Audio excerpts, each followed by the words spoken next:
외모로 판단하지 말고 공의롭게 판단하라 하시니라. 아멘. 함께 읽은 본문 말씀을 통하여 예수님을 찾습니다 라는 제목으로 은혜를 나누고자 합니다. 이제 일주일 후면 우리나라의 3대 큰 명절 중 하나인 설날입니다. 가족과 친지를 만나 기쁨을 나누는 모든 자리에 우리 주님이 함께 계시기를 소망합니다. 우리나라의 여러 절기들 그 중에서도 설날과 단오와 또 추석처럼 큰 명절이 있는 것처럼 이스라엘에도 여러 절기가 있는데 그 중에서 3가지 큰 명절이 있습니다. 바로 유월절과 칠칠절 그리고 초막절입니다. 7장의 말씀은 그 중에서 초막절에 있었던 사건입니다. 초막절은 당시 40년 광야 생활 동안 지켜주신 하나님의 보호하심에 감사하는 절기입니다. 출애굽기 34장 23절에 너희의 모든 남자는 매년 3번씩 주 여호와 이스라엘의 하나님 앞에 보일지라고 말씀하십니다. 따라서 이스라엘의 모든 남자는 3대 절기에 반드시 하나님의 임재의 상징인 성막이나 성전에 모여서 감사의 절기를 지켜야 했습니다.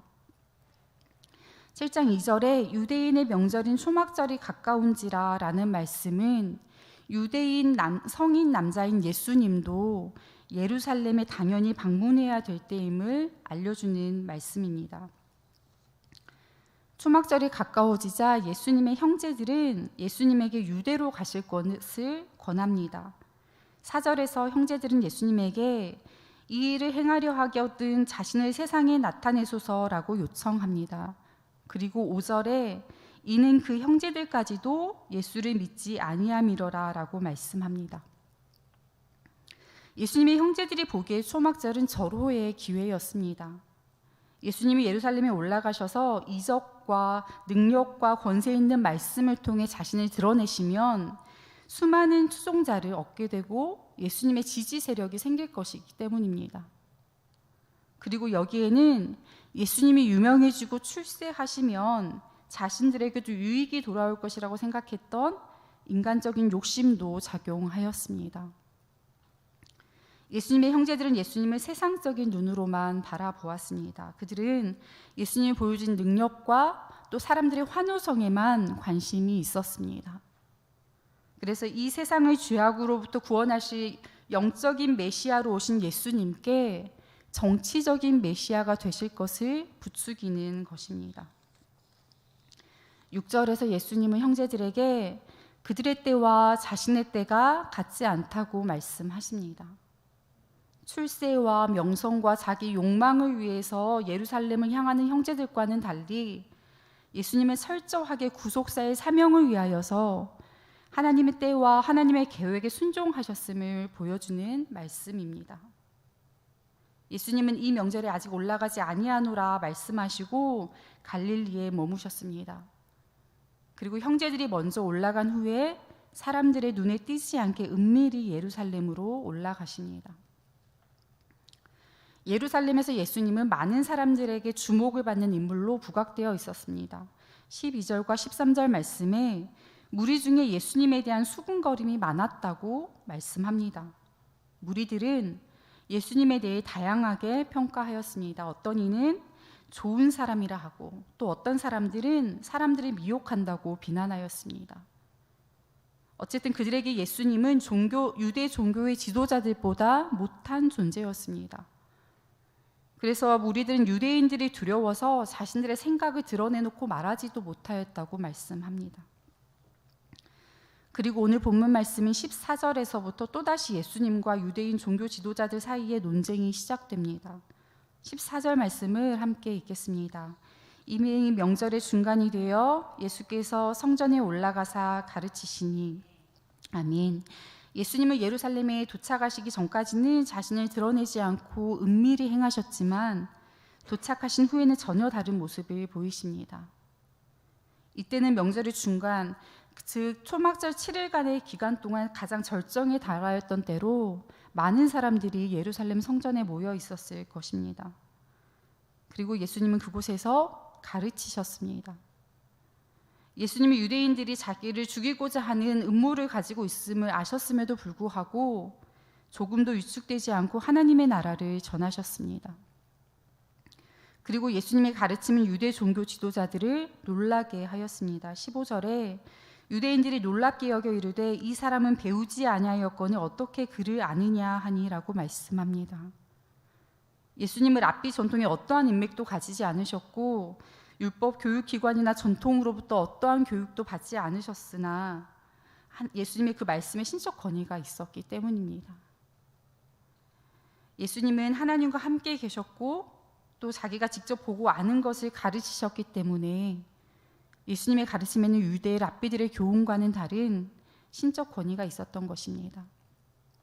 어떻게 글을 아느냐, 어떻게 토라를 아느냐, 어떻게 하나님의 말씀을 아느냐 하는 유대인들의 의구심에 대하여서 예수님은 자신의 교훈이 자신의 것이 아니라 자신을 보내신 하나님의 것이라고 설명하십니다.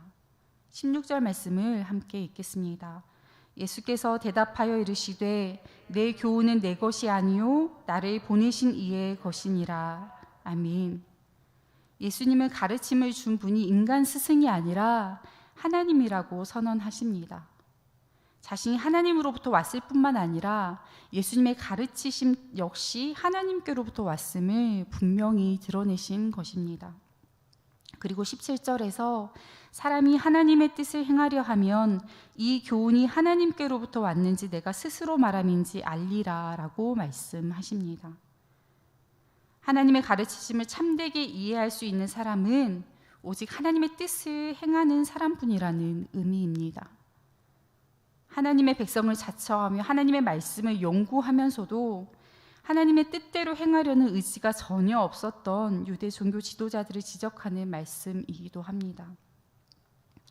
또 예수님은 유대 종교 지도자들과 자신을 극명하게 대조하여 말씀하십니다. 18절에서 스스로 말하는 자는 자기 영광만 구하되 보내신 이의 영광을 구하는 자는 참되니 그 속에 불의가 없느니라 라고 말씀하십니다.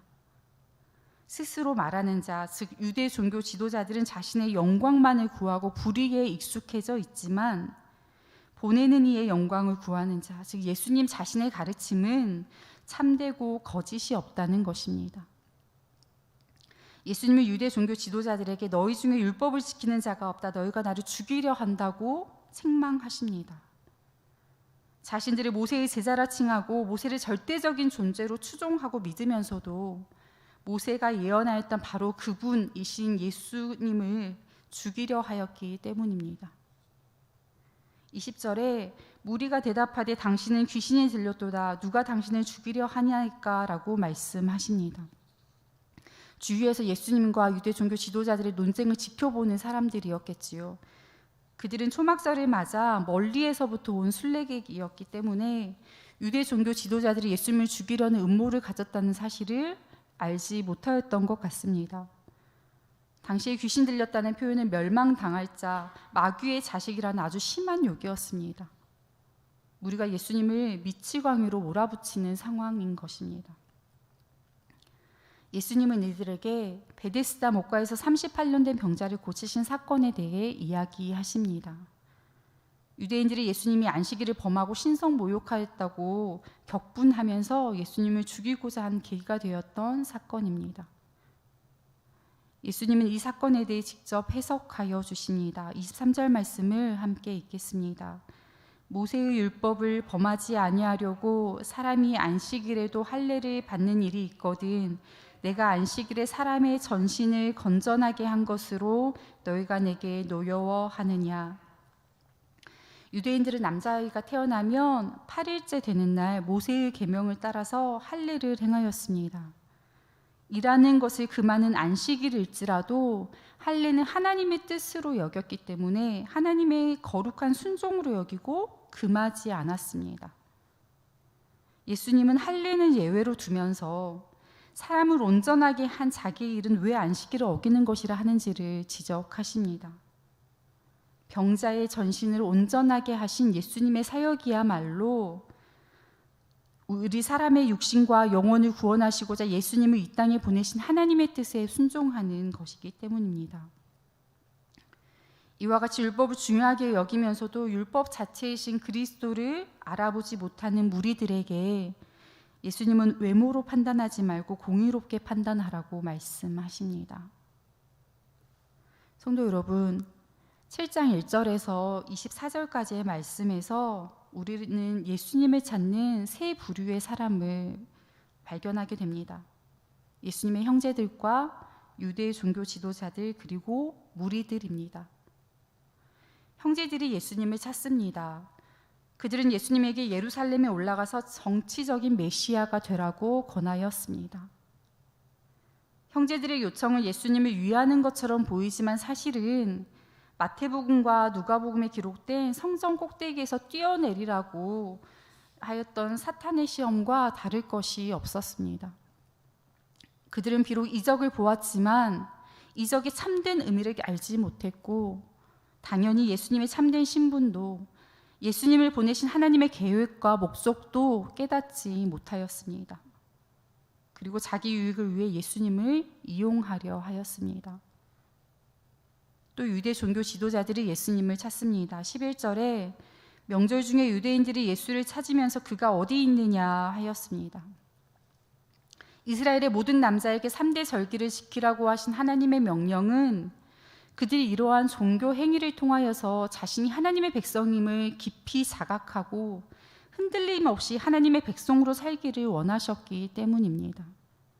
그리고 이제 그리스도이신 예수님이 오셨으니 초막절에 성전에서 예수님을 찾는 것은 당연한 믿음의 행위입니다.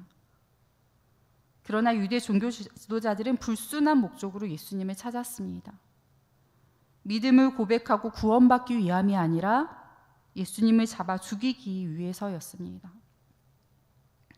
그리고 무리들이 예수님을 찾습니다.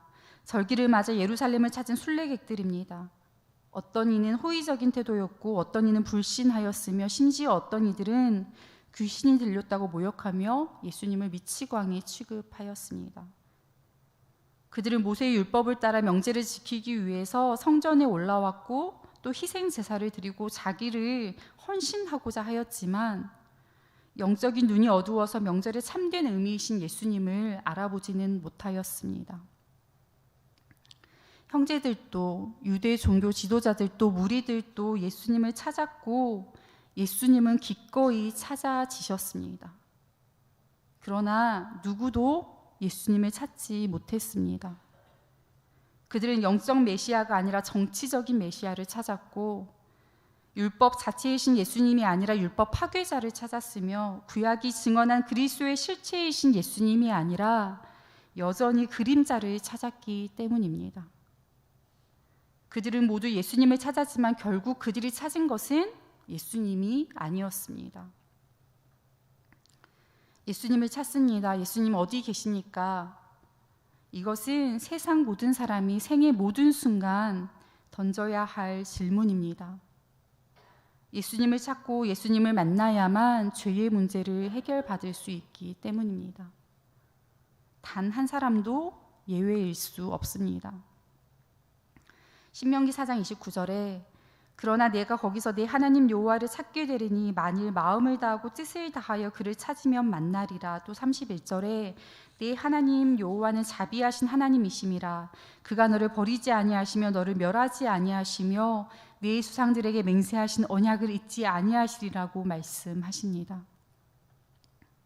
하나님은 마음을 다하고 뜻을 다하여 여호와를 찾는 자를 만나주시고 그를 버리거나 멸하지 아니하시며 조상들에게 맹세하신 언약을 잊지 아니하신다고 말씀하십니다. 하나님은 자비하시기 때문입니다.